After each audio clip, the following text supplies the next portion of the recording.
तो अब कहाँ जा रहे हो? अपने कुछ पुराने दोस्तों से मिलना था मुझे। अब मैं आ गई हूँ तो तुम्हें जाने की क्या जरूरत है?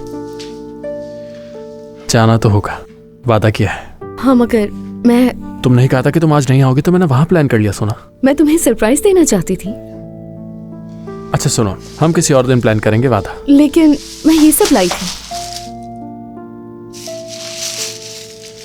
एक काम करता हूँ, फ्रिज में रख देता हूँ इन्हें, तुम बाद में बना लेना। वैसे मैं बहुत मिस कर रहा हूँ तुम्हारे हाथ का खाना।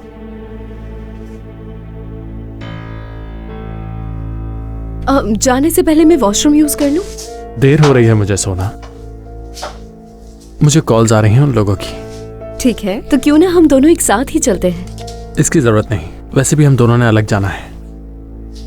अच्छा ठीक है, गुड नाइट। Good night.